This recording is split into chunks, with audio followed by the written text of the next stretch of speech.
오늘은 믿음의 능력을 누리십니까? 라는 말씀의 제목을 가지고 말씀을 전하려고 합니다. 제가 얼마 전 뉴스 기사를 읽다가 부모들이 자녀를 의사로 만들기 위해서 유치원 때부터 맞춤형 교육을 시킨다는 그런 기사를 봤습니다. 기사를 읽는데 마음이 좀 씁쓸하더라고요. 어린아이의 인생이 시작부터 이 의사가 되기 위한 그 능력의 잣대에 맞춰져서 측정되고 분류되고 교육받는 그 현실이 조금 안타까웠습니다. 사실 이런 문제는 우리나라만이 아니라 전 세계적인 현실입니다. 2019년 3월에 미국 연방검찰이 발표한 한 사건이 미국 전역을 떠들썩하게 했습니다. 어떤 사건이었냐면 윌리엄 싱이라는 입시 컨설턴트가 수많은 부모들에게 돈을 받고 시험 감독들을 매수하고 운동 코치들을 매수해서 그 자녀들을 이 특기자 전형으로 만들어서 아이비리그 대학교에 입학시킨다는 그런 큰 사건이 있었습니다. 이 윌리엄 싱이라는 사람이요, 수많은 정치계와 재계와 이 연예계 자녀들한테도 돈을 받고 그들의 자녀를 입학시켰다고 합니다. 총 8년 동안 2,500만 달러의 돈을 받았다고 하는데요. 이게 하나로 얼마냐면 9월 24일 기준으로 약 348억 5,323만 2,500원이에요. 굉장히 많은 돈입니다. 심지어 그는 이 뇌물을 자선 기부처럼 위장하기도 했다고 합니다. 왜 이렇게 했을까요? 누가 어느 대학에 들어가느냐가 전보다 이 단순한 학벌을 넘어서서 이 인생의 가치와 성공을 좌우한다고 믿기 때문입니다. 우리가 살아가는 이 세상은요, 철저히 능력 중심 사회입니다. 적자 생존, 강한 자만이 살아남는다는 이 진화론적 사고가 우리의 세상과 우리의 사회를 지배하고 있습니다. 능력이 곧 값이 되고 성과가 곧 사람의 무게가 되죠. 능력 있는 사람은 대우받고 능력이 없는 사람은 무시당합니다. 그래서 사람들은 능력을 키우려고 애를 씁니다. 이런 사회와 이런 세상 속에서 살아가는 우리 성도들도 때로는 조급해집니다. 나에게는 어떤 능력이 있는가? 능력이 없는 나는 괜찮은가? 이 세상에서 살아남을 수 있는가? 남들이 인정해 주지 않으면 금세 위축되고 힘이 나지 않아요. 어쩔 때는 아무도 나를 쫓아오고 있지 않은데 스스로에게 쫓기듯 살아갑니다. 더 보여줘야만, 더 증명해야만 가치 있는 사람처럼 느껴지기 때문이에요. 이런 능력주의가 우리 마음을 지배할 때 여러분, 열등감과 비교의식은 우리를 끝나지 않는 경쟁으로 몰아넣습니다. 세상 사람들은 이렇게 살아가요. 그러나 성도, 그리스도인은 다릅니다. 우리는 남들처럼 능력이 없어도 실망하거나 낙심할 필요가 없습니다. 능력의 하나님이 우리의 능력 되시기 때문입니다. 그래서 오늘 본문 31절에 이렇게 말합니다. 그런즉 이 일에 대하여 우리가 무슨 말 하리요? 만일 하나님이 우리를 위하시면 누가 우리를 대적하리요? 여러분, 주님이 나의 능력 되십니다. 그러니 우리는 내 능력을 쥐고 사는 인생이 아니라 능력이신 하나님을 붙들고 살아가는 인생, 그런 인생을 살아가시기를 예수 그리스도 이름으로 축원합니다. 오늘 본문을 보면, 오늘 본문은요, 이 로마의 핍박과 환난 속에서 무기력하게 고난당하고 죽어가고 있는 그런 로마 성도들을 향한 말씀입니다. 그래서 36절을 보니까 그들의 상황을 이렇게 기록하고 있어요. 기록된 바 우리가 종일 주를 위하여 죽임을 당하게 되며 도살당할 양같이 여김을 받았나이다.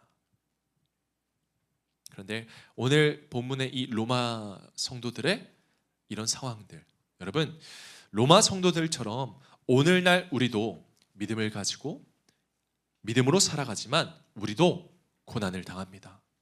우리도 어려운 세상과 어려운 상황과 막막한 현실 속에서 살아갑니다. 그런데 여러분, 성경은요, 이 신앙생활에 대해서 뭐라고 말씀하고 있는지 아십니까? 마태복음 7장 13절에 보면 신앙생활을 이렇게 말을 해요.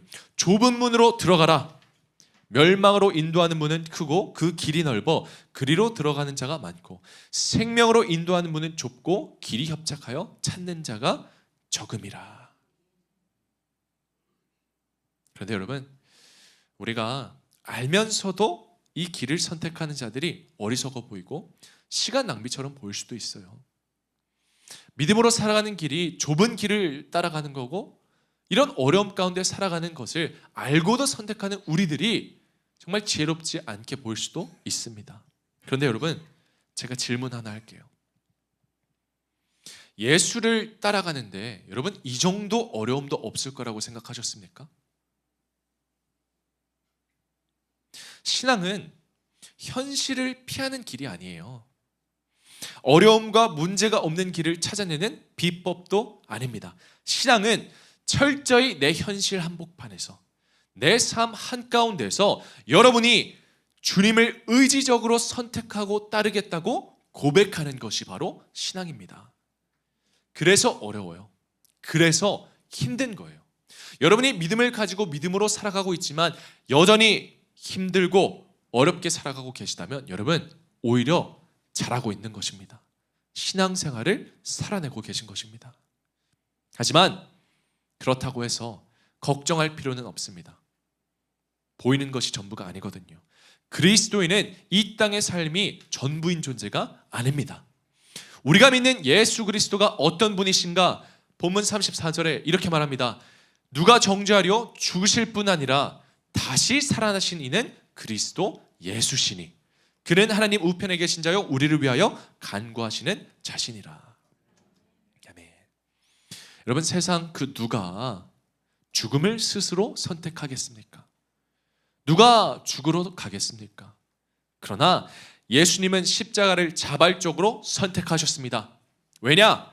죽음이 끝이 아니라 부활이 있기 때문이에요. 죽으시고 다시 살아날 것을 주님은 아셨습니다. 여러분, 성도가 가지는 믿음의 능력은요, 바로 이 부활 소망으로부터 옵니다. 우리는 죽으시고 부활하신 예수 그리스도와 함께 영생을 살아가게 된 하나님의 자녀입니다. 그리고 바로 그분이 우리를 위하여 간구하고 계시고 우리의 능력이 되어주시고 우리의 힘이 되어 주십니다. 사랑하는 덕금의 성도 여러분, 우리는 이 치열한 경쟁 사회 속에서, 능력주의 사회에서 능력이 없어 쓰러지고 실패하고 넘어집니다. 그러나 주님이 우리를 위해 간구하시기 때문에 우리의 연약함은 끝이 아니고 오히려 바로 그 자리가 하나님의 능력을 드러내는 자리가 될 줄 믿습니다. 그래서 우리는 세상을 살아가면서 능력이 없어도 다시 기대할 수 있습니다. 죽어도 다시 살고 고난을 당해도 다시 일어나며 실패해도 끝나지 않습니다. 아무런 능력이 없어 보여도 역전과 반전을 일으키시는 주님이 우리의 능력이 되어주시기 때문입니다. 여러분은 이런 믿음의 능력을 누리시고 계십니까? 그래서 오늘 이런 믿음의 능력을 누리기 위해서 두 가지를 나누려고 합니다. 먼저 첫 번째, 우리는 예정된 승리를 기뻐해야 합니다. 무엇을 기뻐하라고요? 같이 읽어볼게요. 예정된 승리를 기뻐하라. 오늘 본문 37절 말씀 우리 한 목소리로 읽겠습니다. 그러나 이 모든 일에 우리를 사랑하시는 이로 말미암아 우리가 넉넉히 이기느니라. 아멘. 이 말은요, 단순한 위로가 아니에요. 단순한 격려가 아니에요. 힘들지? 근데 이겨낼 거야. 이런 말이 아닙니다. 이 말씀은 승리가 이미 예정되었다는 선언이에요. 우리는 우리가 가진 모든 문제에서 승리한 자입니다. 성도의 마지막은 패배가 아니라 승리입니다. 왜냐? 내 힘과 내 능력으로 이기는 것이 아니라 우리가 이미 이길 수 있는 이유는 단 하나, 우리를 사랑하시는 주님이 이겼기 때문입니다. 내 막막한 현실과 상황을 보면 지금은 내가 패배자인 것 같지만 끝까지 가면 주님의 승리가 나의 승리가 됩니다. 여러분, 우리는 보통 살아가면서 우리의 현재가 미래를 만든다고 생각하잖아요. 무슨 말이냐? 우리가 오늘 최선을 다하고 오늘 실력을 쌓고 능력을 키워야 성공한 미래를 이룰 수 있다고 생각해서 오늘 우리가 최선을 다하며 살아갑니다. 치열하게 살아갑니다. 직장에 다니고 돈 벌고 열심히 자기 개발하며 편안한 미래와 노후를 누리고자 현재를 살아내죠. 그런데 여러분, 성도의 삶은 달라야 합니다. 우리는 이미 예정된 미래가 우리의 현재를 이끌어 가야 돼요. 여러분, 내일 죽을 병에 걸린 사람은요, 오늘을 다르게 삽니다. 왜냐? 내일 죽는데 누가 미련하게 직장에 가고 공부를 하고 일을 하겠습니까? 죽기 전에 자기가 사랑하던 사람들과 시간을 보내고 혹은 자기가 하지 못했던, 하고 싶었던 일들을 오늘 살아내겠죠. 마찬가지예요. 여러분, 내일 우리가 기적처럼 로또가 당첨이 돼서 내일 은행에 가서 100억을 수령하기만 하면 된다고 생각해 보십시오. 그러면 오늘 우리는 돈을 벌기 위해서 살아가지 않습니다. 열심히 성공하고자 공부를 하거나 직장에서 열심히 일을 하지 않습니다. 왜? 내일만 되면 돈이 생기니까. 오늘을 소망으로 살아가죠. 미래가 예정되어 있기 때문입니다. 제가 쉽게 설명할게요. 축구 경기를 생각해 보면 우리가 이미 축구 경기 결과가 3대1로 승리가 정해져 있다고 생각을 해보세요. 근데 우리가 그 경기를 다시 봅니다.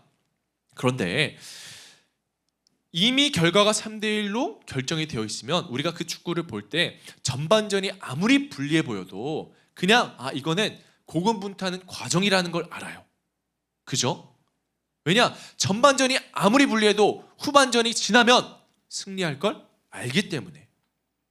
답답하고 불안해도 우리가 보는 건 과정일 뿐 결과는 바뀌지 않습니다.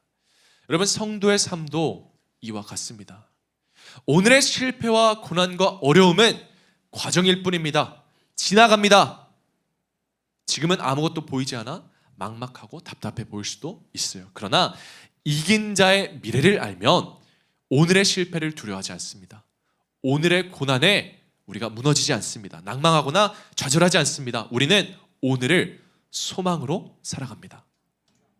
우리의 결론은 이미 승리로 예정되어 있기 때문이에요. 이미 예수 그리스도께서 우리의 모든 죄를 짊어지시고 십자가와 부활로 승리하셨습니다. 할렐루야. 여러분, 구약을 보면 아브라함도 마찬가지였어요. 우리가 구약을 보다 보면 이해하지 못하는 이야기들이 종종 나옵니다. 저는 그중 하나가 사실 이 아브라함의 이야기예요.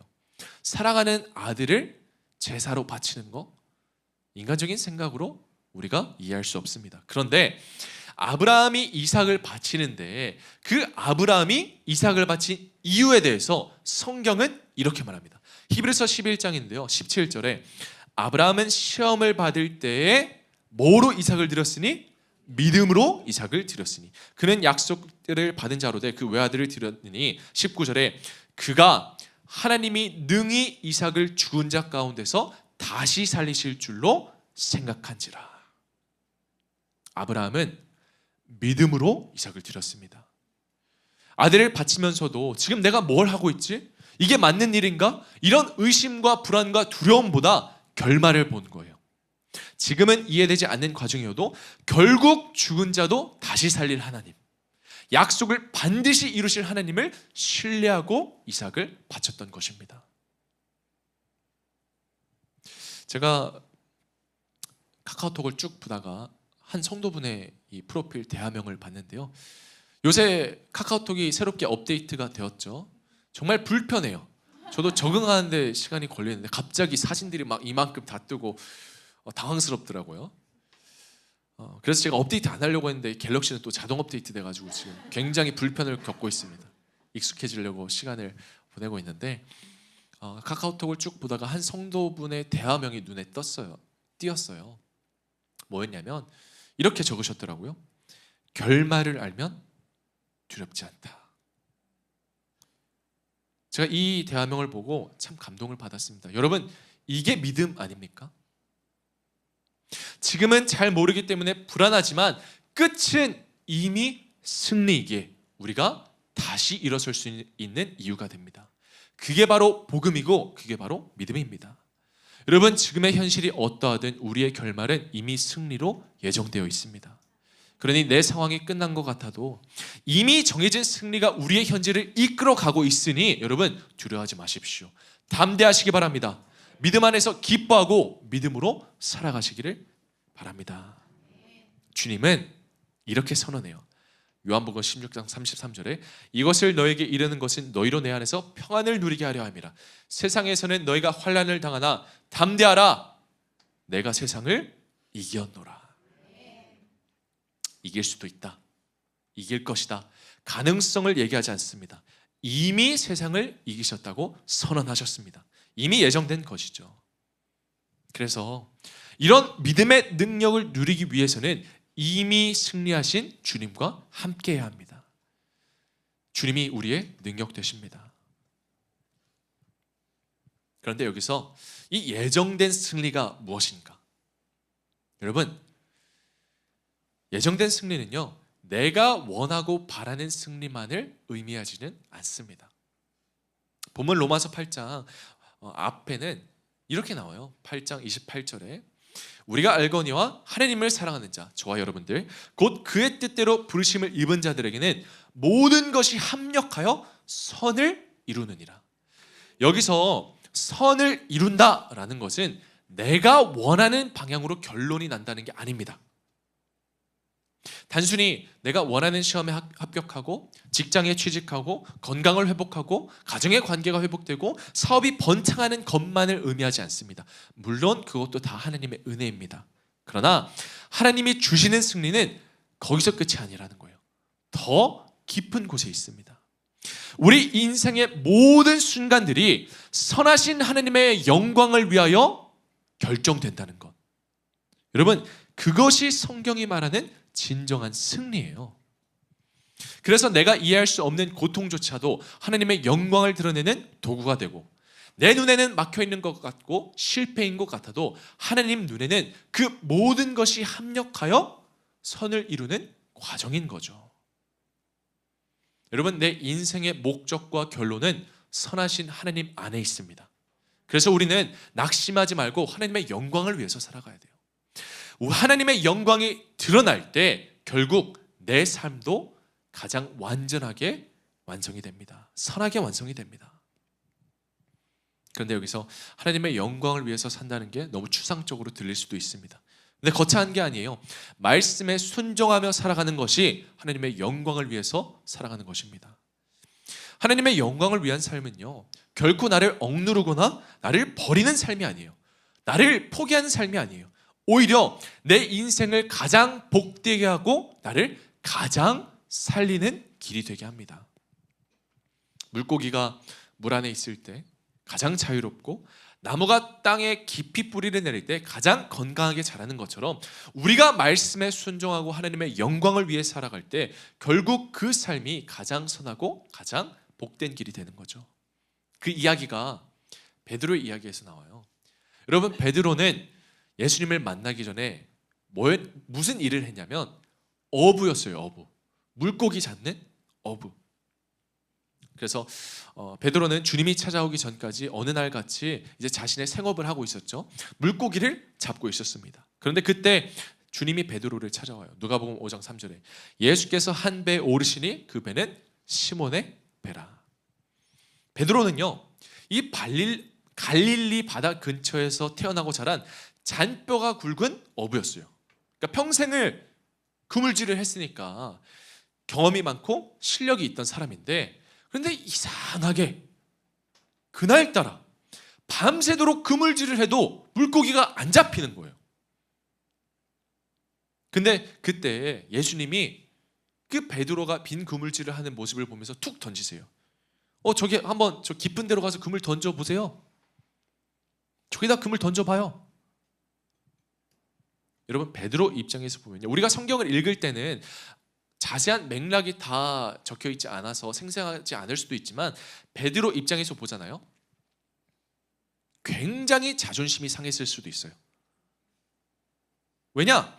나름 이 분야에서 어부로서 평생을 살아왔고 경험도 많고 전문가예요. 그런 자기가 아무리 빈 그물질을 해도 잡히지 않았는데 갑자기 그냥 툭 던지듯이 저기 깊은 곳 가서 그물질 해봐요. 그럼 물고기 잡힐까? 훈수를 주니까 여러분 얼마나 기분이 나빴겠어요?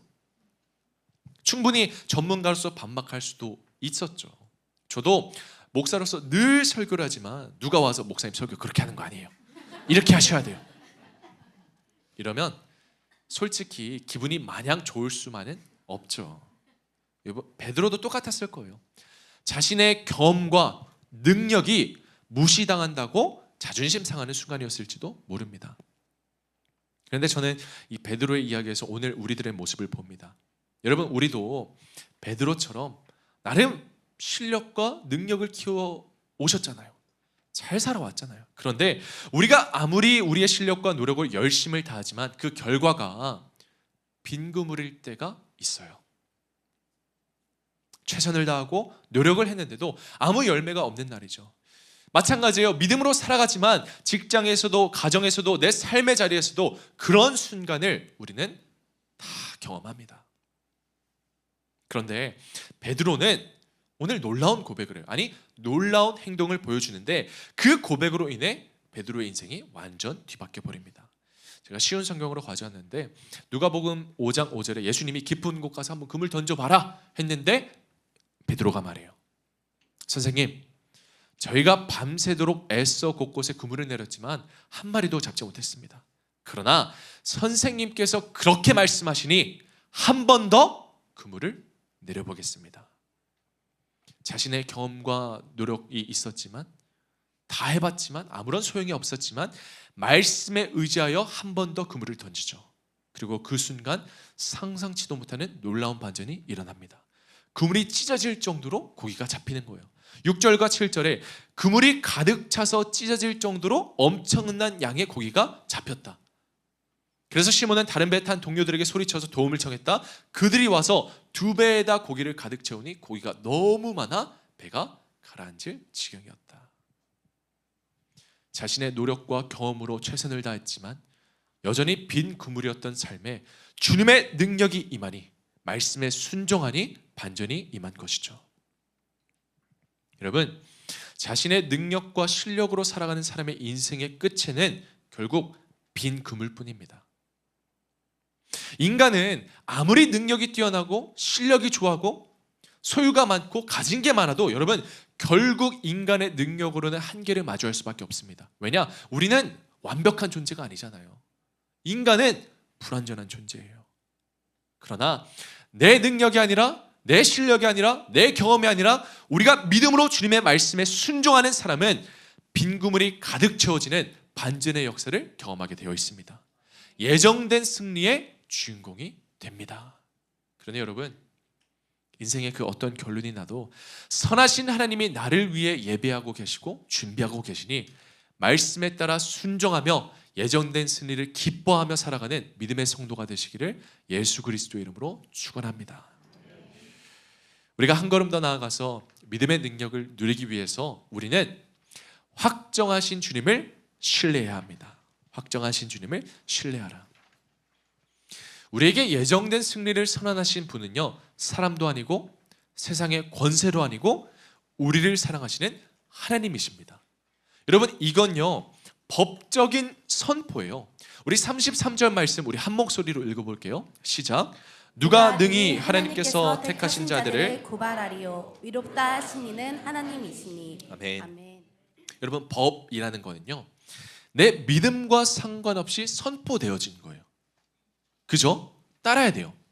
우리가 살아가면서 많은 악법들이 있죠. 그런데 그게 우리가 법이라고 믿든 말든 그 법이라고 선포되어진 이상 따라야 합니다. 악법이라고 안 따르잖아요. 여러분, 그럼 벌금 내거나 감옥 가요. 마찬가지예요. 우리는 은혜로 의롭다 선언을 받았습니다.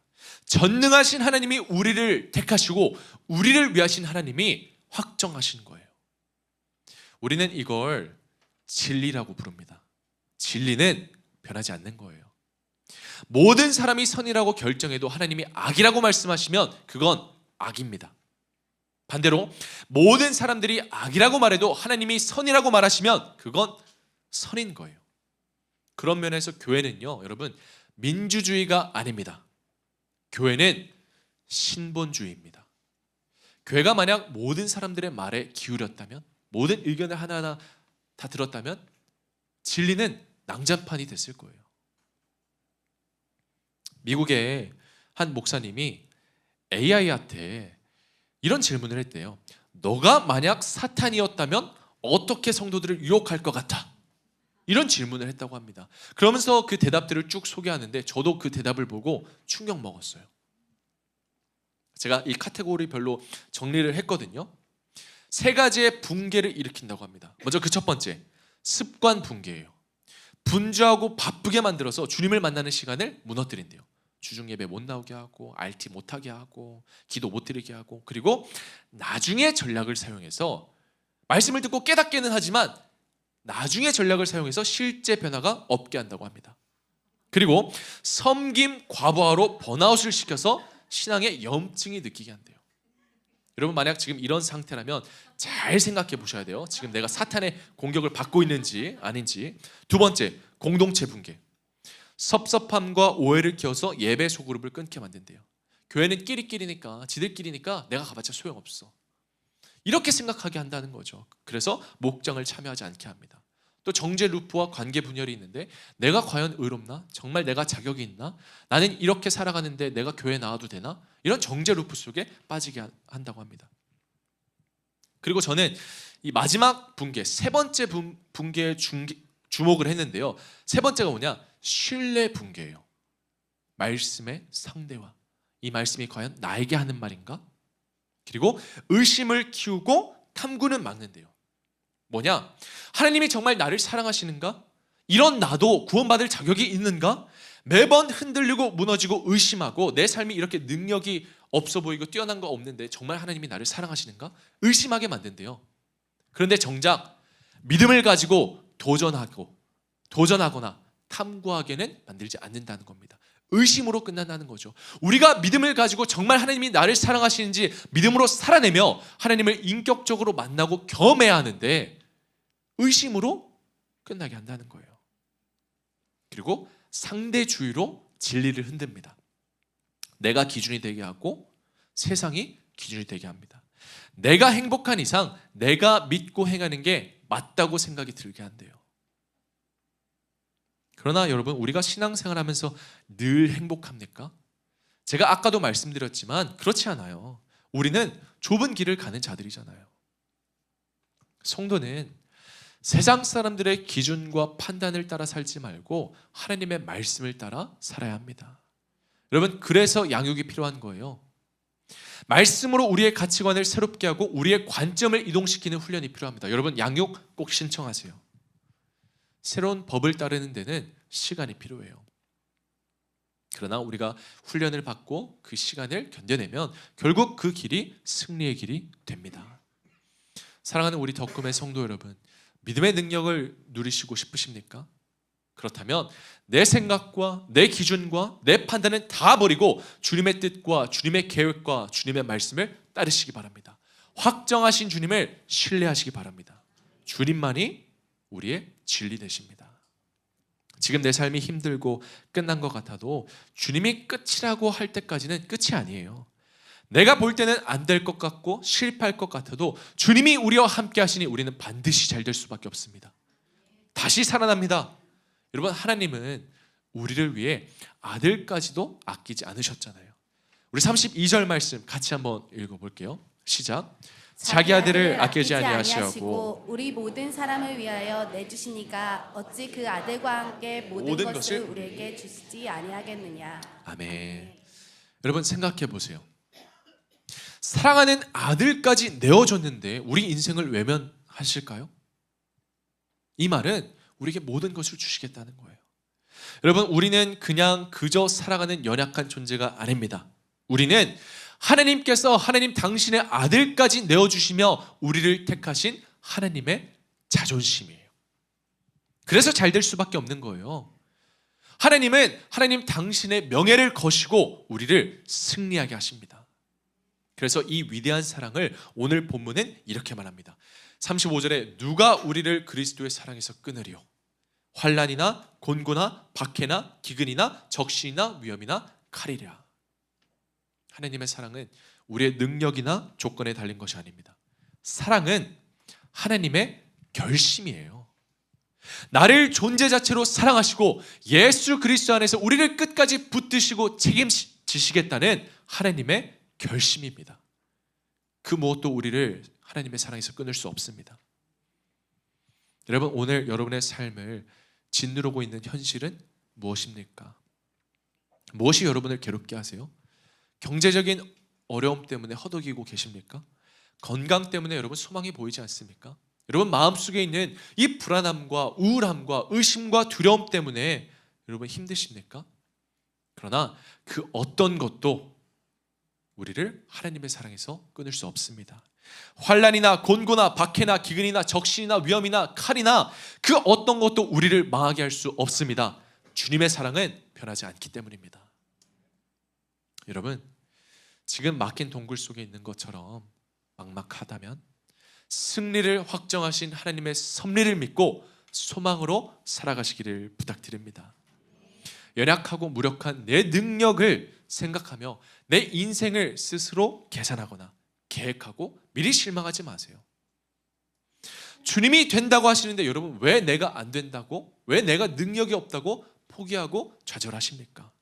주님은 우리를 위대한 상속자로 택하시고 우리를 통해 하나님의 영광을 드러내시도록 이미 계획하셨습니다. 그러니 세상 속에서 치열하게 살아가면서 비교하며 낙심하지 마시고 내 믿음의 삶을 나중에 회개할 그날을 바라보며 하나님보다 더 사랑했던 것을 회개하시기 바랍니다. 우리가 내 지혜와 내 능력을 의존하던 그 교만함을 내려놓고 주님 앞에 무릎을 꿇을 때 하나님은 우리를 영원한 승리자로 세우실 것입니다. 그러니 승리를 확정하신 주님을 신뢰하며 믿음의 능력을 누리고 하나님의 기쁨이 되는 축복을 누리시는 성도가 되시기를 예수 그리스도 이름으로 축원합니다. 말씀을 맺겠습니다. 어제 저녁에 늦은 밤이었지만 우리 교회 리더분들과 목자분들과 다 같이 모여가지고 우리가 리더 비전 세미나를 진행을 했어요. 그러면서 우리 교회가 쭉 해왔던 사역들과 쭉 걸어온 길을 보면서 우리의 방향성을 다시 한번 점검하고 우리가 잘 가고 있나 서로 이야기를 나누는 그런 시간을 가졌습니다. 우리가 개척해서 지금 여기까지 왔는데 여러분 우리 목자분들도 그렇고 저도 그렇고 이 개척이라는 길은요 아무도 보장해주지 않았어요. 아무런 지원도 없었고 보험도 없었고 안정만도 없었습니다. 우리 모두가 주님 한 분만 보고 이 길을 뛰어들었습니다. 솔직히 말씀드리면 제가 개척을 하면서 아무도 저에게 뭐 성공해야 된다, 부흥해야 한다, 잘해야 된다 이런 말을 한 적이 없거든요. 물론 응원과 격려는 해주셨습니다. 잘하실 거예요, 잘 될 거예요. 그런데 그런 응원의 메시지를 받았지만 정작 제 자신은 너무 힘들었습니다. 괜히 이런 생각이 들더라고요. 분명히 그 사람은 좋은 뜻으로 격려해주고 응원을 해주는 건데 저한테는 그렇게 들렸어요. 얼마나 잘하는지 보자. 너가 얼마나 잘할지 보자. 그런 의식, 그런 생각이 막 드니까 제가 이 자리에서 말씀드리지만 사실 제가 한동안 사람들의 눈도 쳐다보지 못했습니다. 그런 생각으로 저를 판단하고 평가할까 봐. 그러다 보니까 제가 스스로를 엄청 채찍질했어요. 스스로를 정죄했어요. 이러면 안 된다. 더 열심히 해야 된다. 실력이 있어야 된다. 능력이 있어야 된다. 반드시 결과를 보여줘야 된다. 근데 오히려 그런 생각을 가지고 목회를 하니까 어떨 때는 정말 최선을 다했는데도 결과가 좋지 않았습니다. 때로는 오해도 많이 받았고요. 제가 기대한 대로 된 거 하나도 없어요. 무엇보다 정말 많은 분들이 눈물로 기도로 헌신해 주셨는데 정작 제가 제 스스로를 자책하느라 채찍질하느라 그분들을 돌아보지 못해서 정말 많이 미안했습니다. 그래서 제가 기도하면서 많이 회개했어요. 어쩌면 알게 모르게 목사인 저도 세상 사람들과 똑같았던 거죠. 이 능력주의라는 잣대에 똑같이 제 자신을 매달고 알게 모르게 피폐해져 갔었습니다. 근데 오늘 말씀을 준비하다가 하나님께서 그런 마음을 주시더라고요. 믿음은 내가 기대하는 대로 되는 게 아니라 내가 기도하는 대로 되는 것이다. 이미 우리에게 승리를 선언하신 주님을 의지하고 나를 존재 자체로 사랑하시는 주님만 우리가 신뢰하고 결과마저도 다 맡기면 결국 주님께서 승리하게 하신다. 그게 바로 믿음의 능력이라는 것을 깨달았습니다. 여러분, 제 상황이 뭐 목사라고 특별한 거 아니에요. 여러분도 다 똑같잖아요. 우리가 얼마나 최선을 다하고 노력을 다하고 살아갑니까? 여러분들 얼마나 각자의 자리에서 막막하고 두렵고 사람들의 시선 때문에 흔들릴 때가 있고 최선을 다하지만 결과가 기대한 대로 안 나올 때가 여러분 얼마나 많습니까? 그런데 오늘 본문 마지막은 우리에게 이렇게 결말을 선언합니다. 38절, 39절 우리 같이 한번 읽어볼게요. 시작. 내가 확신하노니 사망이나 생명이나 천사들이나 권세자들이나 현재일이나 장래일이나 능력이나 높음이나 깊음이나 다른 어떤 피조물이라도 우리를 우리 주 그리스도 예수 안에 있는 하나님의 사랑에서 끊을 수 없으리라. 아멘. 여러분, 나의 부족함도 나의 실패도 사람들의 비난도 심지어는 내가 나 스스로를 자책하고 정죄하는 가장 비참한 순간에도 하나님은 여전히 우리를 사랑하십니다. 주님이 우리와 함께 하십니다. 그러니 여러분, 우리의 현실을 보면서 소망을 잃지 마시고 낙심하지 마십시오. 우리가 예수 안에 있으면 사람들을 놀라게 하는 그런 믿음의 능력을 반드시 누리게 될 줄 믿습니다. 요한일서 5장 4절은 이렇게 말해요. 무릇 하나님께로부터 난 자마다 세상을 이기느니라. 세상을 이기는 승리는 이것이니 우리의 믿음이니라. 그러니 오늘 나눌 두 가지를 꼭 기억하십시오. 첫 번째, 예정된 승리를 기뻐하세요. 상심하지 마세요. 승리가 예정되어 있습니다. 두 번째, 확정하신 주님을 신뢰하시기 바랍니다. 의심하지 마세요. 주님이 우리의 존재를 확정하셨습니다. 저는 진심으로 우리 모든 덕금의 성도님들께서 이런 믿음의 능력으로 주님을 의지하고 신뢰하고 살아가는 그런 성도가 되시기를 예수 그리스도 이름으로 축원합니다. 우리 시간 이 찬양 같이 부르고 기도할게요.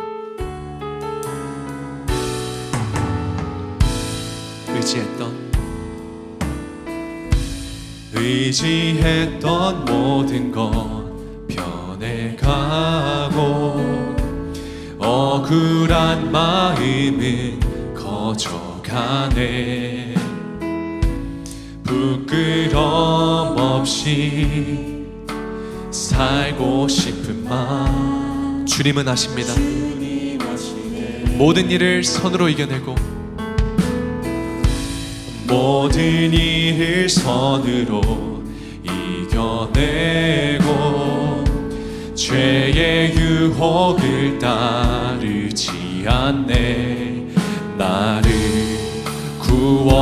구원하신 영원한 그 사랑 크신 그대 날 붙드시네. 주어진 내 삶이 작게만 보여도 선하신 주 나를 이끄신 분의 중심을 보시는 주님만 따르네. 날 택하신 주만 의지해. 보이는 상황에 무너질지라도 예수 능력이 나를 붙드네. 보이지 않아도 주님만 따르네. 내 평생 주님을 우리 다시 한번 고백합니다. 주어진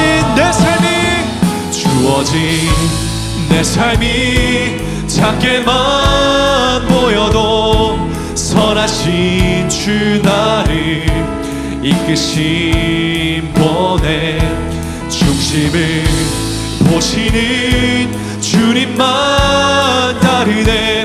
날 택하신 주만 의지해. 보이는 상황에 무너질지라도 예수 능력이 나를 붙드네. 보이지 몰라도 주님만 따르네. 내 평생 주님을 노래하리라. 우리가 이 시간 주님 앞에 기도하실 때 예정된 승리를 우리가 믿고 기뻐하며 우리의 존재를 확정하신 주님을 신뢰한다면 여러분, 우리는 나의 능력이 아니라 믿음의 능력을 누리게 될 줄 믿습니다. 그러니 이 시간 내 마음속에 있는 모든 짐들, 불안함, 의심, 어려움, 두려움, 그 모든 것들을 다 내려놓고 오직 주님만 의지하겠다고, 오직 주님만 신뢰하겠다고 우리가 이 시간 그 주님 앞에 우리가 믿음의 결단으로 기도하며 나아가시겠습니다. 기도합니다. 주님, 이 시간 비록 나는 연약하고 내 상황을 보고 내 현실을 바라보면 실패한 것 같으나 결국 주님께서 나를 승리하게 하시고 주님의 능력이 나의 능력 되시니 주님, 이 시간 주님을 의지하며 주님만을 신뢰하며 나아가게 하여 주시옵소서. 주님, 나 스스로 아무것도 할 수 없음을 깨닫게 하여 주시옵소서. 오직 말씀에 따라 말씀에 순종하며 결국 우리는 이긴 자의 미래를 살아가게 되어 있으니 그 미래를 붙들고 오늘의 현재를 소망으로 살게 하여 주시옵소서. 오늘의 현재가 믿음으로 살게 하여 주시옵소서. 믿음을 가지고 믿음으로 살아가고 믿음의 능력을 누리며 믿음으로 결단하는 그런 예배 자리, 그런 시간이 다 되게 하여 주시옵소서. 주님, 우리가 이 시간 오직 주님만을 신뢰하며 나아가겠습니다. 사랑이 많으신 아버지 하나님, 내 능력과 내 생각과 내 기준으로는 우리가 아무것도 할 수 없음을 깨닫게 하여 주시옵소서. 결국 주님이 나의 능력이 되고 주님께서 내 삶을 이끌어 가실 때 내 삶의 모든 순간순간들, 아픔들, 고난들, 어려움들, 문제들마저도 주님께서 모든 것이 합력하여 선을 이루어 주실 줄 믿습니다.